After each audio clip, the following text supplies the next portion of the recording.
Two sentences from the same president in the same set of remarks today. Sentence 1, Iran is desperate to meet and talk. Sentence 2, the United States is about to hit a mountain in southern Iran. Very heavily, and there's nothing Tehran could do to stop it. Those two sentences shouldn't sit comfortably next to each other. If a country is desperate to make peace, you don't usually respond by promising to bomb one of its most fortified sites days later. But that's exactly what President Trump said today, and understanding why he'd say both things in the same breath tells you more about where this war actually stands than either sentence does on its own. This comes on the same day a Kuwaiti desalination plant and power stations are on fire from fresh Iranian strikes. 2 oil tankers are burning in the Strait of Hormuz after what Iran calls an unsafe crossing attempt. And the United States just completed its 10th consecutive night of bombing. Tonight, I'm breaking down exactly what Trump said, what Pickaxe Mountain actually is, and why it's suddenly the center of this entire war, what's burning in Kuwait and the Strait right now, and the real strategic reason a president would call his enemy desperate while promising to hit them even harder. Let's get into it. Let's start with the president's exact words, because the specific phrasing here matters more than the headline summary. Asked about the possibility of talks, Trump said plainly, they want to desperately meet, and until they're ready to meet, in a meaningful way, we have no interest. Notice what that sentence actually does. It's not a rejection of diplomacy, it's a rejection of diplomacy on Iran's current terms. Trump is saying the door isn't closed, it's just that Tehran hasn't offered enough to walk through it yet. Then on the nuclear question specifically, he was categorical. They cannot have a nuclear weapon, and they won't have. They're not going to. They have no chance of having a nuclear weapon. That's not new rhetoric for this war. But repeating it today in the same set of remarks where he's threatening a specific fortified site tells you the nuclear issue is back at the absolute center of this conflict, not a background justification from months ago. And then came the Pickaxe Mountain line. Asked about reports that Iran had moved nuclear centrifuges into the site, Trump said, we'll be hitting that area pretty soon and very heavily. 3 separate statements, 3 separate messages. Diplomacy is available but not being offered seriously. The nuclear red line hasn't moved an inch, and a specific named target is about to get hit hard. That's not a president caught between 2 moods. That's a deliberate, layered message aimed at 3 different audiences at once. Tehran's negotiators, the Iranian public watching for signs of nuclear vulnerability, and anyone watching this war who still isn't sure how far Washington is willing to go. So what exactly is Trump threatening to hit, and why does it matter more than just another named site on a target list? Pickaxe Mountain sits south of Tehran, tied to the broader Natanz nuclear complex, and it's built for one purpose: to be nearly impossible to destroy. According to satellite imagery and U.S. intelligence assessments, the facility is excavated deep inside the mountain itself, buried beneath hundreds of meters of solid granite, specifically engineered to survive the kind of bunker-penetrating weapons that have defined this war's most dramatic strikes. So far, construction reportedly began back in 2020, years before this current war started, which tells you Iran built this site anticipating exactly this scenario. Iran has consistently maintained the facility exists only to assemble and manufacture advanced centrifuges, hardware, not weapons material. But according to reporting on Israeli intelligence assessments, the concern driving American and Israeli attention isn't the centrifuges themselves. It's a suspicion that Tehran has moved thousands of centrifuges into these tunnels, specifically to keep enriching uranium in a location previous strikes couldn't reach. Trump underlined that distinction himself, saying Washington is tracking the nuclear material moving into the site, not just the hardware sitting inside it. Here's what makes this genuinely different from earlier strikes in this war. Every previous target, coastal radar, missile sites, naval assets, has been about degrading Iran's ability to fight this specific war. Pickaxe Mountain is about the original reason this war supposedly started in the first place, preventing Iran from ever reaching a nuclear weapon. When a president starts talking about that target again, in the same breath as calling the other side desperate, He's signaling that the nuclear question, not just this week's tanker fires or soldier deaths, is what actually determines how this war ends. It's also worth understanding why a site like this even exists in the first place. Countries don't spend years and enormous resources burying a facility under hundreds of meters of granite unless they've specifically planned for the scenario now playing out, a foreign power with the capability and willingness to strike nuclear infrastructure from the air. And Pickaxe Mountain's entire design philosophy is an answer to exactly the kind of war Iran is currently fighting. That's precisely why American officials keep returning to it in public statements. If the most heavily fortified, hardest-to-reach nuclear site in the country is still on the table for a strike, it sends the clearest possible signal that no part of Iran's nuclear infrastructure is considered permanently out of reach, no matter how deep underground it sits. While that threat was being made, the war's more immediate, physical damage kept piling up.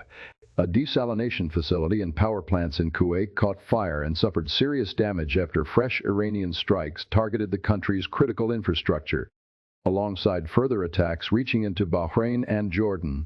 This came directly after CENTCOM confirmed the completion of a 10th consecutive night of American strikes against Iran.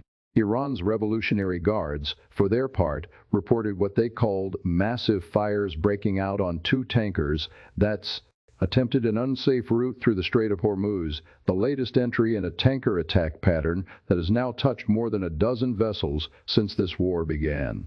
Bahrain's own defense forces confirmed their air defense systems intercepted several incoming Iranian missiles and drones today, and Iran's army spokesman added a new, sharper warning into the mix.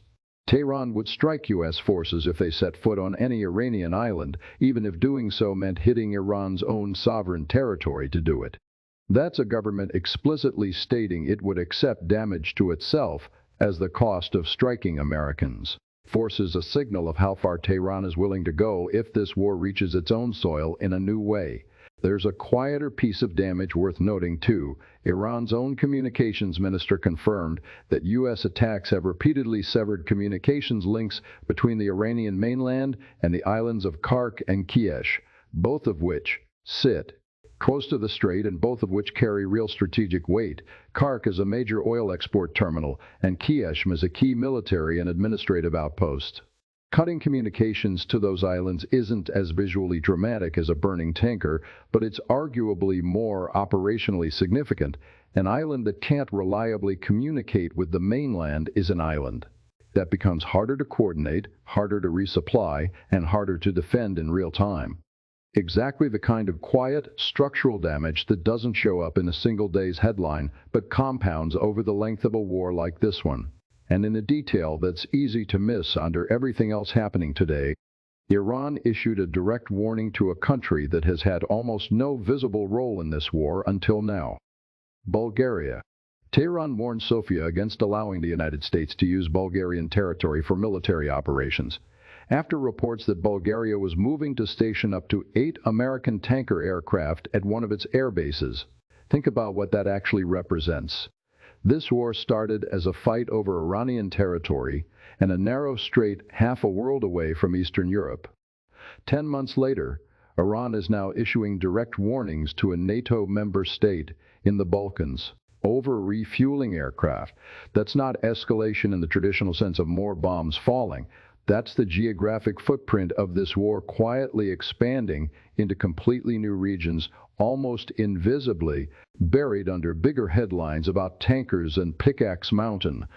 It also raises an uncomfortable question for every other country hosting American military infrastructure anywhere near this conflict, even countries with no obvious connection to the Gulf. If refueling aircraft stationed in the Balkans is enough to draw a direct Iranian warning, then geography alone is no longer a reliable form of protection from being pulled into this war's rhetoric, if not yet its strikes. That's a genuinely new category of risk for this conflict, separate from the soldiers dying in Jordan and Iraq or the tankers burning in the strait, and it's the kind of detail that tends to get buried for weeks until, eventually, it isn't buried anymore.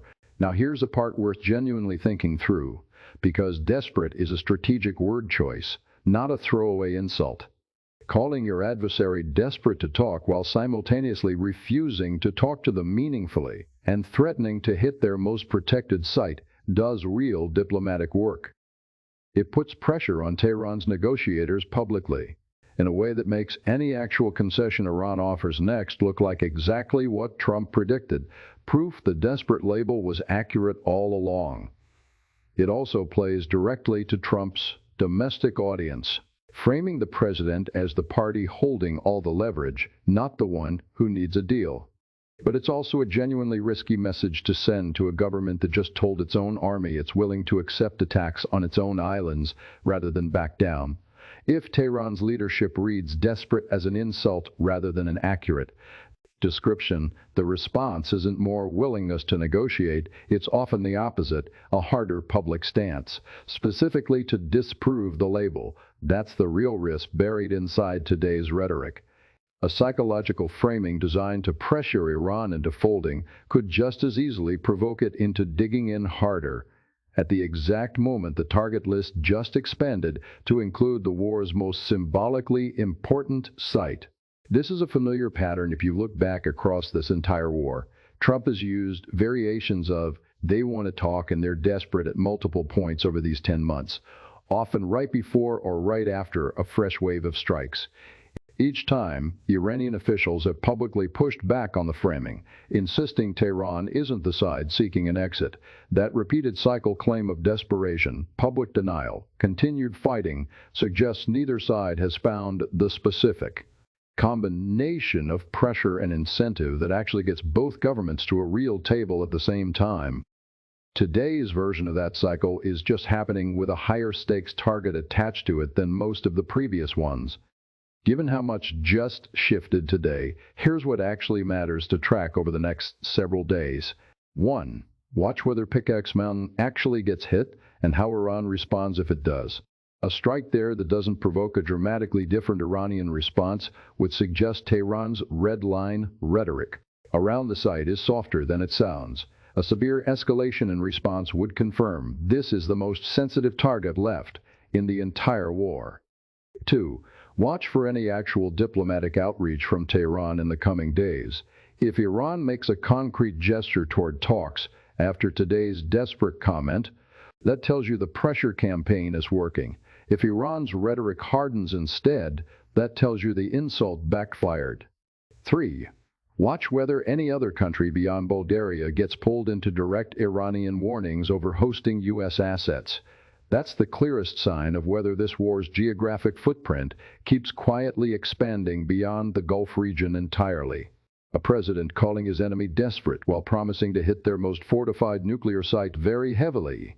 A Kuwaiti desalination plant on fire.